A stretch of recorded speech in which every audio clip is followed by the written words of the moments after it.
E aí, mundo oculto? Tudo bem com vocês? Primeiramente, eu quero desejar um feliz ano novo para todos vocês. De coração, mundo oculto. Que o nosso canal cresça e cresça mais, para que várias outras pessoas possam ter esse conhecimento da criptozoologia. Enfim, hoje continuaremos com a nossa série Criptozoologia e Criacionismo. Vamos lá. De todos os lugares do nosso planeta, um dos mais desconhecidos é a região oceânica, que, ironicamente, cobre a maior parte da superfície terrestre. Segundo a pesquisadora brasileira Lúcia Campos, bióloga e professora da Universidade Federal do Rio de Janeiro, nós conhecemos pouco mais de 1% do que existe nos nossos mares. Lúcia lembra que o planeta é 80% coberto por mar e, destes, a maior parte tem 3.000 metros de profundidade. Da área oceânica, a gente conhece pouquíssimo, pouco mais de 1%, agora com censo. E tem muita coisa para ser descoberta. Muitas montanhas submarinas, muitos tipos de ambientes diferentes. A diversidade que existe no oceano é realmente muito grande, disse Lúcia Campos.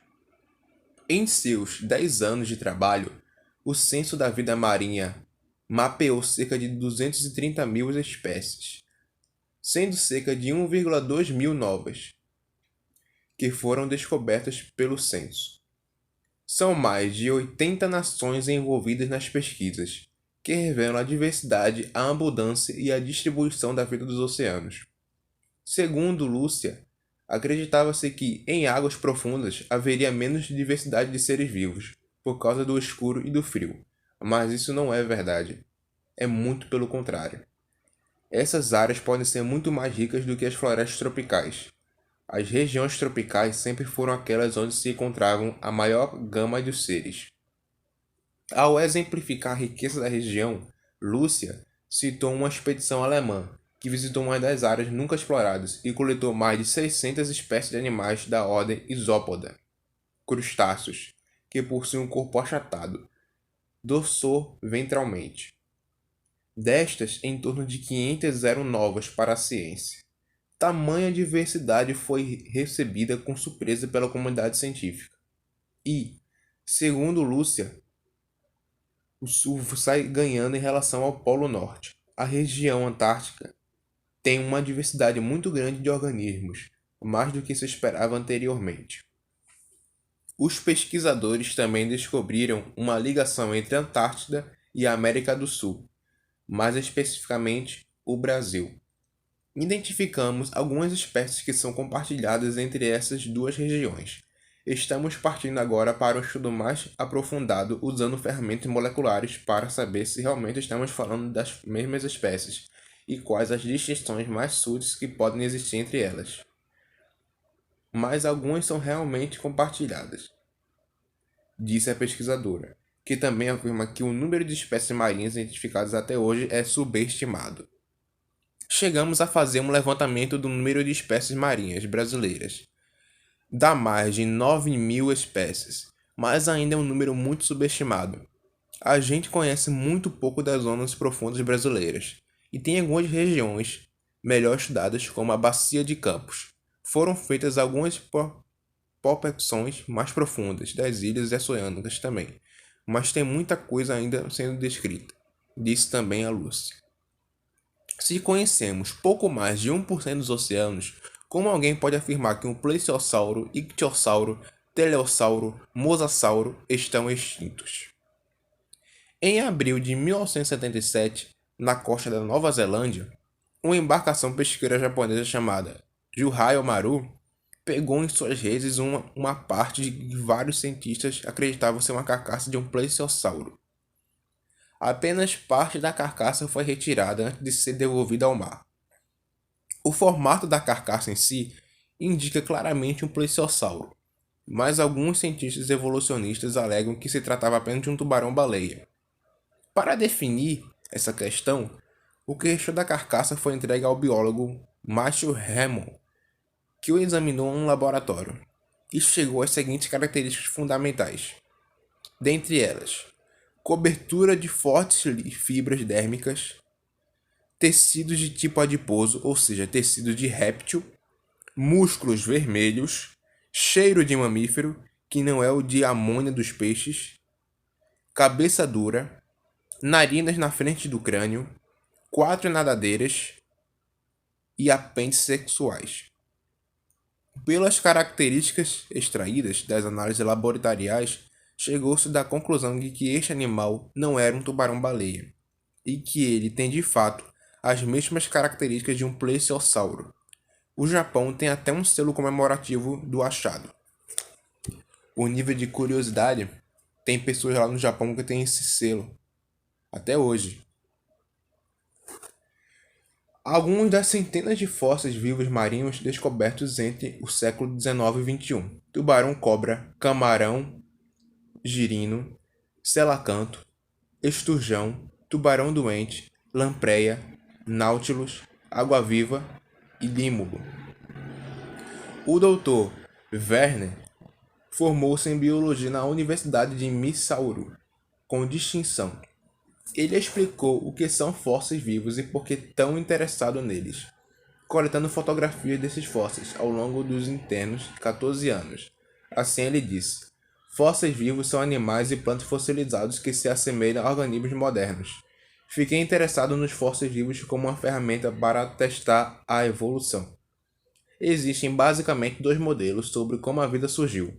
O modelo evolucionista sugere que elementos químicos se uniram e formaram uma única célula viva, há quase 4 milhares de anos atrás. E em seguida, esta célula transformou-se ao longo dos grandes períodos de tempo em todos os outros seres vivos. Ou seja, uma substância mais simples formou-se em outra mais moderna, digamos. Exemplos de mudanças evolutivas incluem a de um dinossauro transformando-se numa ave, ou a de um mamífero terrestre de 4 patas transformando-se numa baleia. O outro modelo, o criacionismo, sugere que um ser sobrenatural externo, que conhecemos como Deus, criou todos os diversos tipos de animais e plantas de uma só vez. E esses organismos mudaram pouco ao longo do tempo, executando variações dentro dos limites de um tipo básico. O uso de tipo, pelo Dr. Werner, é semelhante ao uso bíblico da palavra espécie em Gênesis. Por exemplo, um animal pode sofrer uma mudança, mas somente dentro de seu tipo, como um lobo para um cão, mas não pode sofrer uma mudança radical, tal como um mamífero de 4 patas para uma baleia. O Dr. Werner continuou: os fósseis vivos forneceram-se uma maneira simples para testar a evolução. Se a evolução não ocorreu, os animais não se alteraram significativamente ao longo do tempo. E se todos os animais e plantas foram criados de uma só vez e viveram juntos? Seres humanos, dinossauros, carvalhos, rosas, gatos, lobos e etc. Então deveremos poder encontrar fósseis de pelo menos alguns animais modernos e plantas modernas ao lado de dinossauros nas camadas rochosas. Propus-me tratar essa ideia, sem qualquer conhecimento prévio de qualquer organismo moderno nas camadas rochosas. Os meus resultados mostraram que muitos animais e plantas modernos são encontrados junto com os dinossauros, e isso é muito mais do que ele esperava encontrar. Contrariamente à crença popular, tipos modernos de aves foram encontrados em rochas da época dos dinossauros, incluindo papagaios, corujas, pinguins, patos, mergulhões, albatrozes, corvos marinhos, marceriscos e alfaiates. O Dr. Werner e sua esposa Delvia viajaram mais de 100 mil milhas e tiraram 60 mil fotografias enquanto filmavam a série de televisão Evolução, o grande experimento. No episódio 2 dessa série, chamado Fósseis Vivos, revela exatamente o que eles encontravam. Concentraram-se em fósseis encontrados em camada de rocha de dinossauros e compararam estes fósseis com os animais e plantas modernos. Olhamos apenas para os fósseis encontrados nos locais de escavação de dinossauros, para que os cientistas que apoiam a evolução não pudessem sugerir que os fósseis que nós analisamos não eram antigos. Todos os fósseis que usamos para fazer as comparações foram encontrados em camadas rochosas da época dos dinossauros, Triássico, Jurássico e Cretáceo. Muitos animais modernos em rocha da época dos dinossauros. Perguntei ao Carl quantos tipos de animais modernos exatamente ele havia encontrado nas camadas da época dos dinossauros. Encontramos exemplos fossilizados de todos os principais filos de animais invertebrados que vivem hoje, incluindo artrópodes marinhos, equinodermos, corais, esponjas e vermes segmentados. Os vertebrados, tais como peixes, anfíbios, répteis, aves e mamíferos, mostram esse mesmo padrão.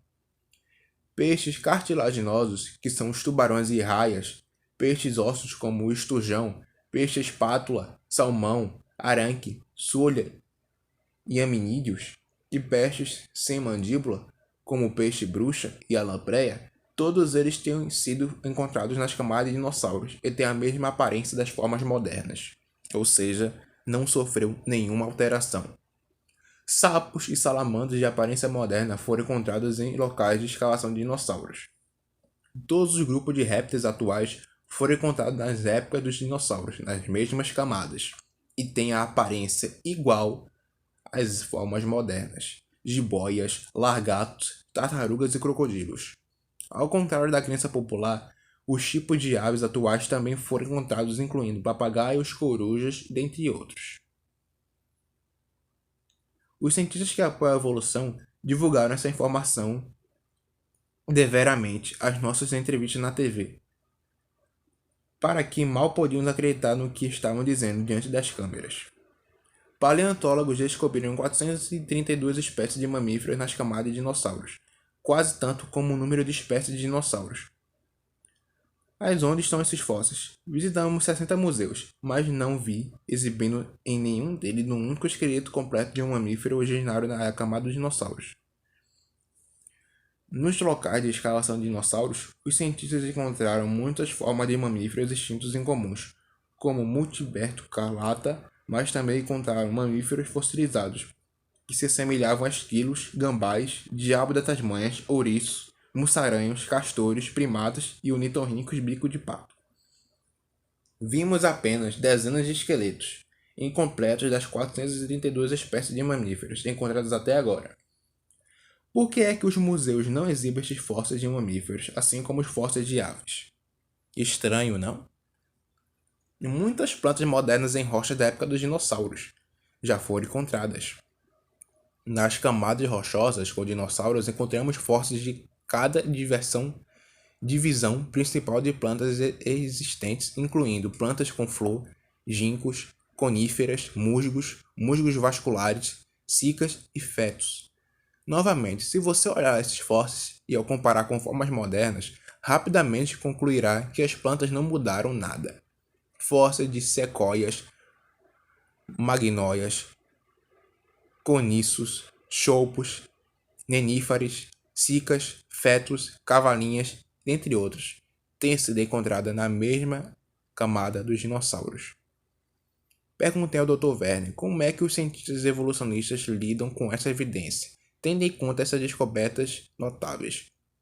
O Dr. Werner comentou: se você acredita de todo o coração numa teoria, você sempre será capaz de sustentar essa crença, mesmo em face de evidências contraditórias, adicionando uma hipótese de resgate para essa teoria. Por exemplo, um cientista acredita na evolução e vê fósseis que se parecem com os organismos modernos nas escavações de dinossauros, e pode inventar uma hipótese para explicar, entre aspas, os fósseis vivos da seguinte forma. Abre aspas. Sim, eu acredito que os animais mudaram muito ao longo do tempo, mas alguns animais e plantas estavam tão bem adaptados ao ambiente que não precisavam mudar, pelo que os fósseis vivos não incomodam de maneira nenhuma. Fecha aspas. Esta hipótese adicional diz que alguns animais não evoluíram, mas se uma teoria pode ser tão flexível ao ponto de acrescentar hipóteses que produzem o oposto da sua teoria principal, torna-se impossível refutar a teoria. A teoria torna-se, então, inafundável. É uma teoria inafundável. Não é ciência. Cal relatou como os cientistas evolucionistas classificam os fósseis com nomes de gêneros e espécies diferentes das formas restantes, criando a ilusão da evolução. Deixe-me dar-lhe um exemplo. Um cientista encontrou um ouriço do mar fóssil, uma rocha do Cretáceo, que parece quase idêntico ao moderno ouriço do mar, mas atribuiu-o a um gênero completamente novo. Se você visse aquela criatura viva no oceano, iria reconhecê-la como um espatango, gênero Spatangus, que é igual do fóssil, que é igualzinho ao do atual. Não sofreu nenhuma alteração. Um nome diferente sugere que ouriços do mar mudaram ao longo do tempo, mas isso é evidência inventada a favor da evolução. O fóssil é idêntico ao equivalente vivo. Perguntei também ao doutor se seu estudo refutava a evolução. Assim ele falou: está se tornando cada vez mais difícil para o modelo evolutivo manter-se em pé perante este grande número de fósseis vivos, adicionando a muitos outros problemas com a evolução. Registro fóssil, origem da primeira vida, problemas com a disposição das camadas geológicas, a semelhança de animais não relacionados e etc. Você pode declarar com confiança que sim, a teoria está acabada. Se alguns grandes mamíferos fossem encontrados nas camadas de dinossauros, poderia estar mesmo acabada para os crentes obstinados na evolução. Mas as pessoas tendem a ir para a sua sepultura, com as suas teorias que aprenderam na faculdade. Uma nova geração pode muito bem olhar para tudo isso e perguntar: o que é que eles estavam a pensar? Quando algumas pessoas perguntam por que não vemos mais dinossauros como viam antigamente, elas falam como se esperassem ver um dinossauro aparecendo de repente no quintal da sua casa. Mas ela não vai ver um dinossauro desse jeito. Da mesma forma que você não vai ver um elefante ou uma girafa, ou qualquer outro animal que tenha um habitat próprio longe da civilização.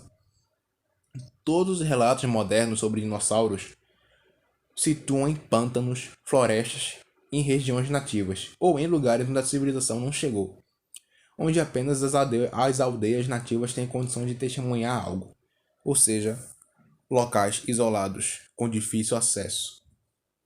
Isso era mais comum antigamente, antes do colonialismo e da construção das grandes cidades, mas se torna cada vez mais raro no mundo atual. Então, a resposta mais simples a esta questão é: porque não vamos até eles. Não são eles que têm que vir a nós. Nós é que devemos ir até eles. Aqui no Brasil, por exemplo, são milhões de quilômetros quadrados de florestas amazônicas. Contudo, menos de 1% de tudo isso foi pesquisado. Nós não temos a menor noção do que está lá dentro. Isso deu para deixar bem claro.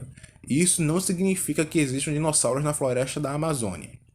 Significa que é meramente precipitado afirmar categoricamente que os dinossauros já foram extintos, quando a humanidade não explorou praticamente nada das regiões possíveis onde eles poderiam viver. Ainda mais quando possuímos tantas evidências de que eles estiveram entre nós até poucos séculos atrás, ou milênios. Todos os anos, os cientistas descobrem novos animais.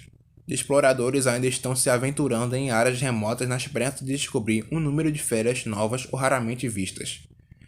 Numerosas regiões do norte da Austrália permanecem inexploradas, e largas áreas estão vedadas ao acesso público.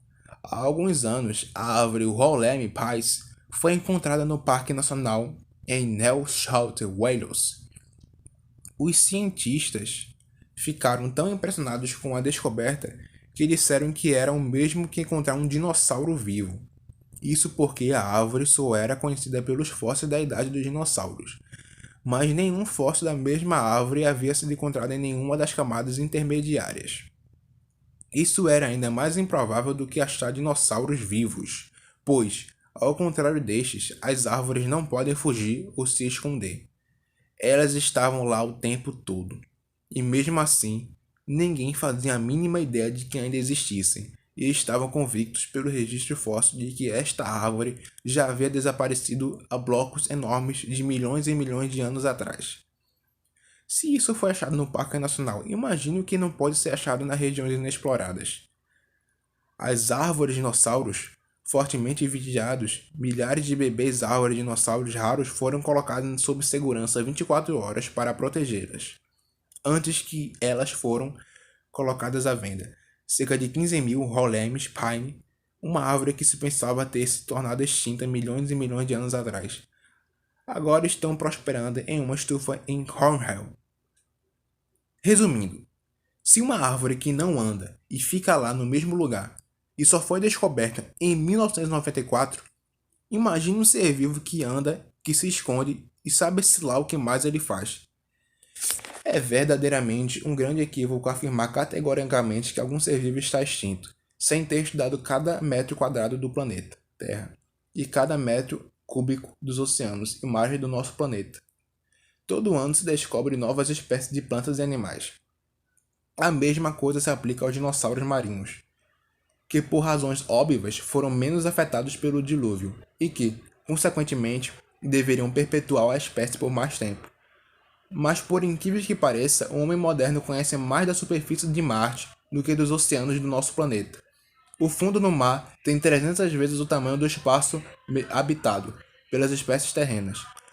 Por muito tempo, os cientistas creram que não pode existir vida em regiões tão profundas no mar, como, por exemplo, mais de 1.000 metros de profundidade. Mas em tempos mais recentes, os pesquisadores descobriram que o fundo do oceano é repleto de vida e de criaturas fantásticas que o ser humano não fazia ideia de que existiam.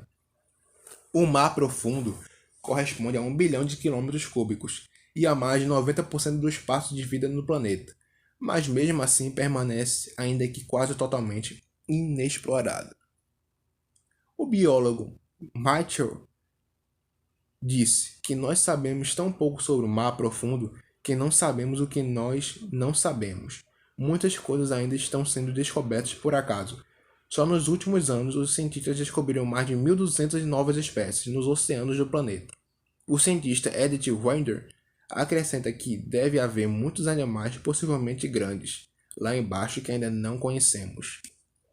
Muitas criaturas enormes e desconhecidas foram encontradas nas últimas décadas, nadando nas profundezas dos oceanos, incluindo um tubarão boca grande, que tem até 5 metros de comprimento. O Rachel conta que quando elas foram descobertas, foi uma completa surpresa. Ninguém sabia que existiam nos últimos 10 anos. 2 espécies de lulas de grande porte foram encontradas, e há outras coisas grandes no fundo do oceano que já vimos, mas nunca pegamos, então não sabemos o que vamos descobrir.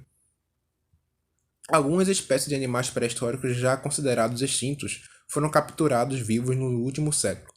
Antes de 1938, alguém que alegasse que os selacantos ainda estavam vivos seria considerado um louco, pois na cronologia evolucionista o selacanto é ainda muito mais velho que os dinossauros, possuindo 400 milhões de anos, enquanto os primeiros dinossauros teriam surgido há 200 milhões de anos. Ninguém havia acreditado quando encontraram um selacanto vivo em 25 de dezembro de 1938, pois o consideravam extinto desde o período Cretáceo. Hoje, contudo, os biólogos já assumem a existência do atual selacanto. Caso semelhante ocorreu com o okapi, uma espécie de girafa que era conhecida apenas por relatos de habitantes locais até 1901. Os cientistas atualmente estimam que existam mais de 1 milhão de espécies marinhas desconhecidas, e isso é somente um chute. Por baixo, é provável que existam muito mais. Os seres humanos eliminaram a metade das árvores do planeta. Os seres humanos causaram um impacto impressionante no ecossistema da Terra, seja colocando plástico nos oceanos ou enchendo os céus com carbono. Mas a culpa não é apenas da sociedade moderna. Nosso legado ambiental vai mais longe na história. Desde o surgimento da civilização, nós causamos o desaparecimento da civilização. Nós causamos o desaparecimento da metade das árvores do mundo. Esta é a triste conclusão de um grande estudo ecológico publicado no período Nature, que traz o primeiro censo das árvores global do mundo. De acordo com a pesquisa, há aproximadamente 3,4 trilhões de árvores no planeta hoje, cerca de 422 por pessoa.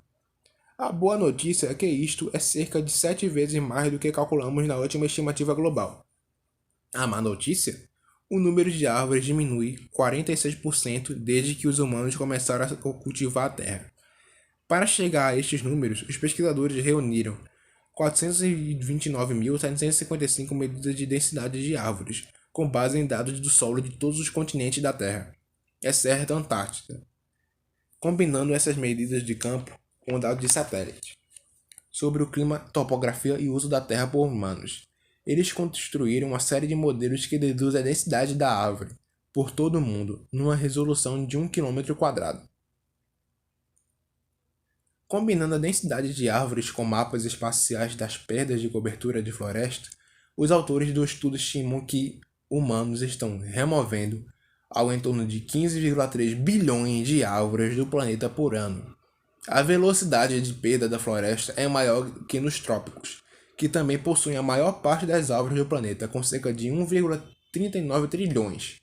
A perda líquida é próxima de 10 bilhões por ano, graças ao crescimento nas regiões temperadas. Ou seja, ainda existe a metade de milhões de metros quadrados com árvores por todo o globo, com grandes florestas ocupando cerca de 30% da superfície terrestre, com grandes áreas inexploradas, com muitas espécies desconhecidas e até espécies que se achavam que estavam extintas vivendo ainda hoje em densas florestas, ilhas, matas fechadas, pântanos, rios, desertos, lagos, cavernas e diferentes tipos de matas. Enfim, Mundo Culto, encerramos hoje. Concluímos nosso episódio de hoje, né? Que teremos mais, mas estamos já entrando pro final. Eu espero que tenham gostado do vídeo. Se inscreva no canal, deixe seu like e que passamos esse conhecimento adiante. Enfim, feliz ano novo para todos. Que Deus nos conceda muita paz e saúde e longanimidade para todos. Deixe seu like, se inscreve no canal e até a próxima.